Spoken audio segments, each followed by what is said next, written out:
الفاتحہ۔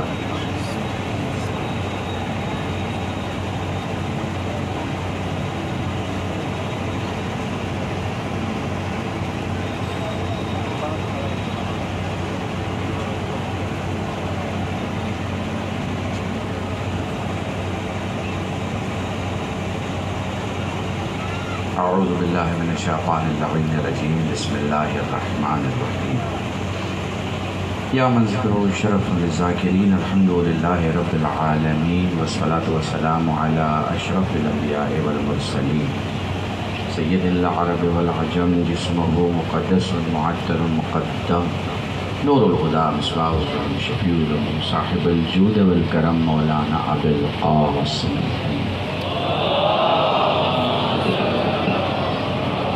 حبیب علیہ طیبین الطاہرین المعصومین المظلومین وشفیع المذنبین، اما بعد فقد قال اللہ سبحانہ وتعالی فی القرآن الکریم، بسم اللہ الرحمن الرحیم، وما تشاءون الا ان یشاء اللہ۔ صلوات پڑھے محمد۔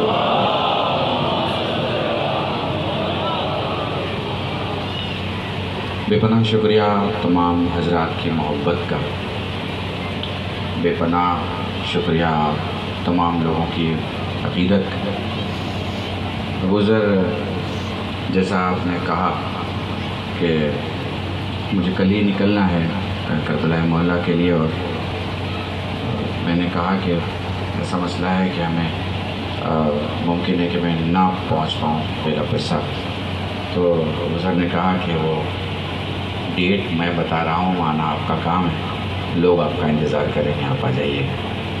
یہ آپ کا اتنا زمین پہ بیٹھا ہوا مجمع، میرے پاس الفاظ نہیں ہیں۔ اور سچ بتاؤں،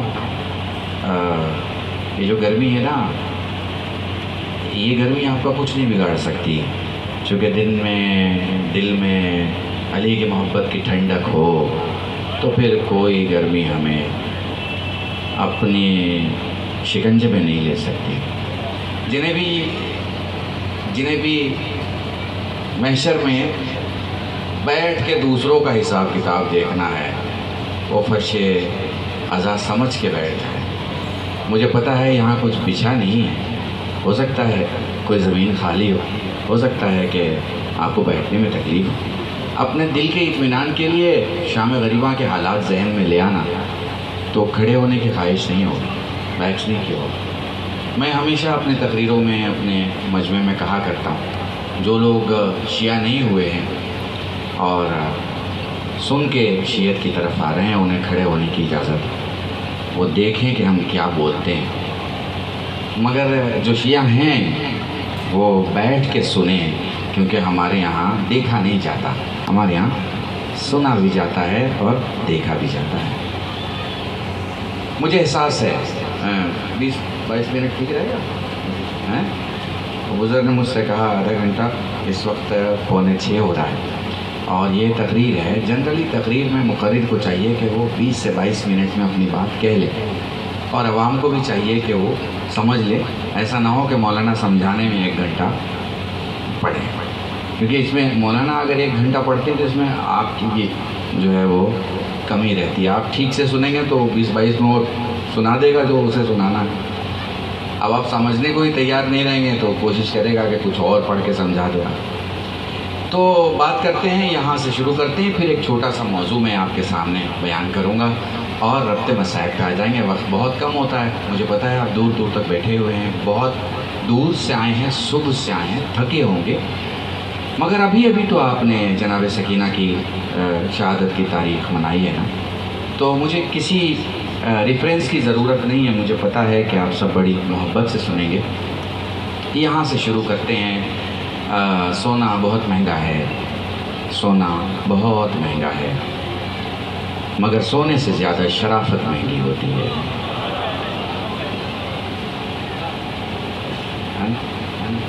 کیونکہ سونا انگلیوں کا زیور بنتا ہے، سونا عورتوں کا زیور بنتا ہے، سونا ہو سکتا ہے تاج بن کے کسی کے سر کی زینت بنے، وجود کی زینت نہیں بنتا، مگر شرافت وجود کی زینت بنتی ہے۔ شرافت خاندان کی زینت بنتی ہے۔ شرافت جس میں بھی جاتی ہے اسے محترم بنا دیتی ہے۔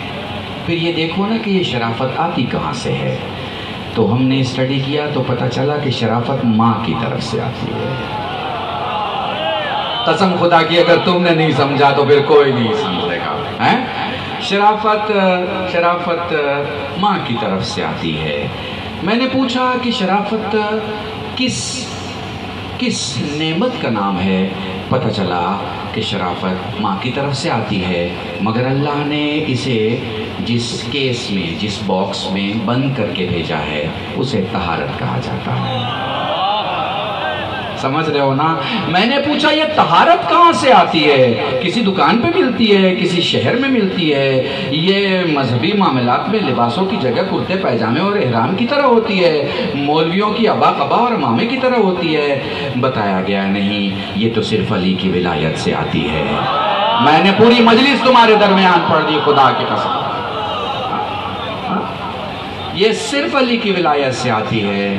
علی کی ولایت، سلام کرو اپنی ماؤں کو جنہوں نے تمہیں علی کی ولایت سننے کا سلیقہ دیا، تمہیں غدیر میں حیدری لگانا بھی سکھایا اور تمہیں کربلا میں رونا بھی سکھایا۔ دیکھو شیعت کیا ہے؟ شیعت انہی دو بڑے ناموں کے درمیان زندہ دل ہو کے جینے والی بلیف کو کہا جاتا ہے۔ شیعہ غدیر بھی مانتا ہے اور شیعہ کربلا بھی مانتا ہے۔ اب کربلا کو میں نام دے رہا ہوں، شیعہ غدیر میں بھی بلیف کرتا ہے، شیعہ عاشور میں بھی بلیف کرتا ہے۔ اور کمال کی بات دیکھو، کمال کی بات دیکھو، تمہیں 2 غدیر نہیں ملے گی اور 2 عاشور نہیں ملے گا۔ بہت بڑا جملہ ہے، خدا کی قسم میرے جوانوں جو سمجھ رہے ہو، تمہیں نہ غدیر 2 ملے گا نہ تمہیں عاشور 2 ملے گا۔ تمہیں پتہ ہے نا جو چیزیں زیادہ سکسیسفل اور کامیاب ہو جاتی ہیں ان کی نیکسٹ ایڈیشن جو ہے نمبر 2 کے نام سے آ جاتی ہے۔ تمہیں پتہ ہے یہ 2 نمبر ہمارے ہاں ملتا ہی نہیں ہے، میں نے تو پڑھ دیا تمہارے نام۔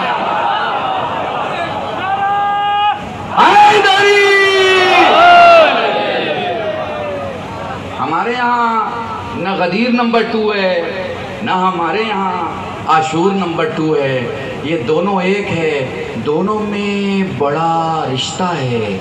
کیسا رشتہ ہے؟ میرے سنی برادر اگر کوئی سن رہے ہیں تو ان کی خدمت میں پیش کرنا چاہوں گا۔ رشتہ یہ ہے کہ غدیر میں مسکراتا وہی ہے جو کربلا میں روتا ہے۔ غدیر میں مسکرائے گا وہی جو کربلا میں روئے گا، اور جو غدیر میں نہیں مسکراتا وہ کربلا میں نہیں رو سکتا۔ کربلا میں رونے کے لیے غدیر میں ہنسنا ضروری ہے۔ جو ہنستا ہوگا، غدیر میں ہنستا ہوگا، وہ کربلا میں روئے گا۔ اچھا اب غدیر کو اور کربلا کو تھوڑا نزدیک سے سمجھ لو تاکہ بات اور واضح ہو جائے۔ دیکھو کربلا ایک دولت ہے، کربلا ایک دولت ہے، پھر کہہ رہا ہوں کربلا ایک دولت ہے، غدیر اس دولت کا انشورنس ہے۔ نہیں بہت آسانی سے سمجھاؤں، تھوڑا اور نزدیک سے سمجھاؤں۔ دیکھو نا، مس گائیڈ مت ہونا۔ جب کربلا جاؤ گے، جب مشی میں چلو گے تو تمہیں سب چلتے ہوئے دکھائی دیں گے۔ تمہارے ہندو بھائی بھی چلتے ہوئے دکھائی دیں گے، کرسچن بھی چلتے ہوئے دکھائی دیں گے، تمہیں عیسائی بھی چلتے ہوئے دکھائی دیں گے، تمہیں برادران اہل سنت بھی چلتے ہوئے دکھائی دیں گے، سب چلتے ہوئے دکھائی دیں گے۔ ایسا نہیں ہے کہ صرف تم ہی ہو، ایسا نہیں ہے کہ صرف تم ہی چل رہے ہو، تم ہی یا حسین، سب یا حسین کہہ رہے ہیں۔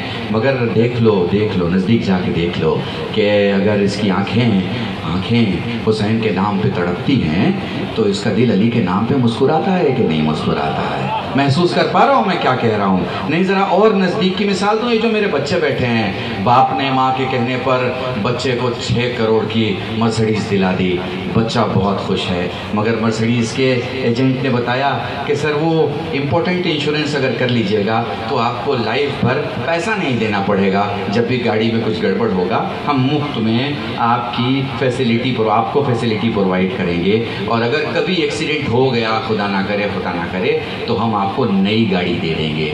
سمجھ گئے نا؟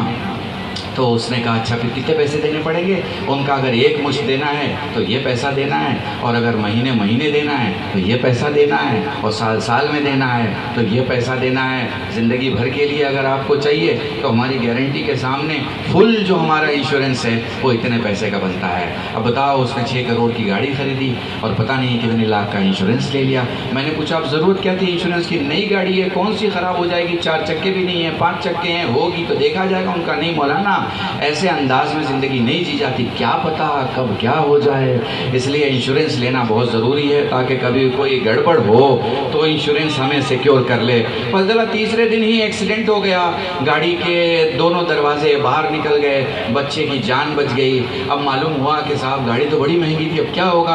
ان کا نہیں مولانا پریشانی کوئی بات نہیں ہے، ہم نے تو لیٹر لکھ دیا ہے، انشورنس کمپنی نے آ کے وزٹ کر لیا ہے، دیکھ لیا کہ واقعہ سچا ہے، جھوٹا نہیں ہے، سب کچھ کنفرم ہو چکا ہے۔ میں نے کہا پھر کیا ہوگا، آپ کو پیسہ ملے گا؟ ان کا نہیں، پیسہ ہمیں نہیں ملے گا، پیسہ مرسیڈیز کمپنی کو ملے گا اور وہ ہمیں نئی گاڑی دے دے گا، سمجھ رہے ہیں، نئی گاڑی دے دے گا۔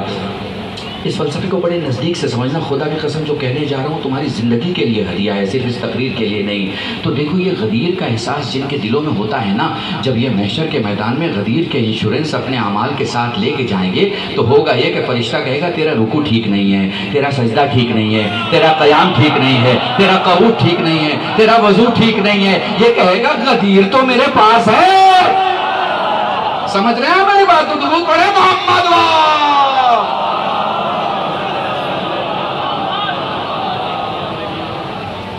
غدیر تو میرے پاس ہے۔ غدیر کا کیا کام ہے؟ غدیر کا کام یہ ہے کہ وہ رکوع کی جو پریشانی ہے وہ دور ہوگی، وہ سجدے کی جو پریشانی ہے وہ دور ہو جائے گی۔ تو میرے عزیزان یہ غدیر ہے، بہت بڑا میدان ہے۔ یہ میدان بھیڑ دیکھنے کے لیے نہیں ہے، یہ میدان ایمان دیکھنے کے لیے ہے۔ پتہ نہیں میں نے، آپ نے غور ہی نہیں کیا، میں نے بہت بڑا جملہ کہا آپ کے سامنے۔ یہ جو میدان ہے نا، دنیا کا ہر میدان بھیڑ دیکھنے کے لیے ہوتا ہے، فلاں میدان میں کتنی بھیڑ ہے، فلاں میدان میں کتنے لوگ ہیں۔ غدیر بھیڑ دیکھنے کا میدان ہے ہی نہیں ہے، غدیر تو ایمان دیکھنے کا میدان ہے۔ جو علی کے پاس ہے اس کے پاس ایمان ہے، جو علی کو دور رکھتا ہے یا علی سے دور رہتا ہے۔ مل جل کے درود پڑھیں، نعرہ حیدری، میرے عزیزان درود پڑھیں محمد والے۔ بس اسی طرح ان سے میرے قریب رہیے گا۔ تو یہ جو مولا کے چاہنے والے لوگ ہیں نا، یہ بڑے اہم ہوتے ہیں۔ ہم لوگ کون لوگ ہیں؟ ہم لوگ فین لوگ ہیں، ہم لوگ وہ 100% کے چاہنے والے نہیں ہیں، ہم لوگ 100% کے چاہنے والے نہیں ہیں، ہم لوگ پروگرام والے لوگ ہیں، ہم لوگ مجلس والے لوگ ہیں، ہم لوگ انجمن والے لوگ ہیں، ہم لوگ نوحہ خان والے لوگ ہیں، ہم لوگ گاؤں والے لوگ ہیں۔ سمجھ رہے ہیں اس کا مطلب؟ سمجھ رہے ہیں؟ ابھی مان لیجئے کہ 10 گاؤں سے بیلا پرسا میں انجمنیں آئی ہیں، ٹھیک ہے نا؟ تو ایک انجمن جون پور کی ہے، ایک کانپور کی ہے، ایک سلطان پور کی ہے، ایک فلاں جگہ کی ہے۔ اچھا یہ میں ایسے ہی نام لے رہا ہوں، میں کسی کو ٹارگیٹ نہیں کر رہا ہوں، ٹھیک ہے؟ تو اب ان انجمنوں کے سارے جوان آگے ماتم کر رہے ہیں، ماتم کر رہے ہیں۔ تو کس پہ ماتم کر رہے ہیں؟ کس پہ ماتم ہو رہا ہے؟ نوحے پہ ہو رہا ہے۔ نوحہ کس کا ہے؟ نوحہ انہی کے نوحہ خان کا ہے، اور اگر ان کو ماتم کرنا ہے تو وہ دوسرے نوحے پہ بھی کر سکتے ہیں۔ بولے نہیں، وہ تو ان کا نمبر چلا جائے گا اور وہ چلے جائیں گے، ٹھیک ہے نا؟ محسوس کر پا رہے ہو، ہے نا؟ وہ ماتم کریں گے، نوحے پہ بھی ماتم کریں گے، مگر ان کا اپنا نوحہ خان ہوگا، وہ نوحہ خان پہ ہی ماتم کریں گے۔ ان کا نوحہ خان چلا گیا، ان کا ماتم چلا گیا۔ میرے عزیزو، یہ مجھے نہیں پتا ہماری یہ ٹینڈنسی کب سے ہو گئی، مجھے نہیں پتا ہماری یہ پہچان کب سے ہو گئی، مجھے نہیں پتا ہم نے یہ کب سے مان لیا کہ نوحہ الگ ہوتا ہے اور ماتمدار الگ ہوتے ہیں۔ نہیں میرے عزیزان، نوحہ کوئی بھی پڑھے، اگر تم یہاں ماتم کرنے آئے ہو تو پھر ماتم کرو، اگر تم یہاں مجلس سننے آئے ہو تو کوئی بھی ذاکر ہو، کوئی بھی خطیب ہو، فرق نہیں پڑتا۔ کسی میں کوئی آسمان سے آئے ہوئے پر نہیں لگے ہیں کہ فلانا علامہ صاحب آئے ہیں تو بہت بزرگ ہیں، بہت بڑے ہیں۔ نہیں، تم یہاں بیٹھے ہو تو اتحاد لوگوں کو سمجھ میں آنا چاہیے۔ تمہیں پتہ ہے عجیب سی بات بتا رہا ہوں، ہاں بالکل اسی طرح مجھے سنو، عجیب سی بات بتا رہا ہوں۔ جن کی آبادی 85 لاکھ ہے ہندوستان میں، 85 لاکھ، وہ ایک ساتھ چل رہے ہیں، جن کی 1.5 کروڑ آبادی ہے وہ ایک ساتھ چل رہے ہیں، جن کی میکسیمم 2.5 کروڑ آبادی ہے۔ یہ مسلمان کہنے کو 25 کروڑ 20 کروڑ کہہ دیتا ہے، لیکن آپ کو پتہ ہے ان کے مکتب فکر الگ الگ ہیں، ٹھیک ہے نا؟ تو اگر ہم ان 22-23 کروڑ مسلمانوں کو مکتب فکر میں بانٹ دیں، حنفی کو الگ کر دیں، شافعی کو الگ کر دیں، مالکی کو الگ کر دیں، حنبلی کو الگ کر دیں، دیوبندی کو الگ کر دیں، بریلوی کو الگ کر دیں، تو میکسیمم تعداد ایک کی 2.5 کروڑ ہوگی۔ کتنی ہوگی؟ 2.5 کروڑ۔ تم اکلوتے 6 کروڑ ہو، اکلوتے 6 کروڑ ہو، مگر 6 کروڑ کہیں دکھ پاتے ہو؟ نہیں دکھ پاتے ہو۔ کیوں نہیں دکھتے؟ کیونکہ ٹکڑیاں الگ الگ ہیں تمہاری، تمہارے جتھے الگ الگ ہیں، تمہارے یہ گروپس الگ الگ ہیں، تمہارے یہ لوگ الگ الگ ہیں۔ جس کو تھوڑا سا علم آ گیا اس نے اپنا ہی چراغ جلا لیا۔ پتہ نہیں تم نے محسوس ہی نہیں کیا میں کیا کہہ رہا ہوں تمہارے گھر میں، ہے نا؟ تھوڑا میں پیاری آدمی ہوں، پھور بھی ہوں، اس لیے جس کی بدھی میں تھوڑی سی ڈبری بڑھ گئی اور تھوڑی سی رونق آ گئی اور تھوڑا سا وہ جو تیل کا چراغ ہوتا ہے نا، تھوڑا سا تیل کا چراغ دماغ کے طاق پہ رکھ دیا گیا، اس نے خدا کی قسم اپنا ہی گروہ بنا لیا، اپنا ہی گروہ بنا لیا۔ دین لو ہم سے لے لو، ایمان لو ہم سے لے لو، اسلام لو ہم سے لے لو، قرآن لو ہم سے لے لو۔ نہیں بھیا، ہم دین لیں گے تو حسین سے لیں گے، ایمان لیں گے تو علی سے لیں گے۔ سلامت رہو، ساتھ مل کے۔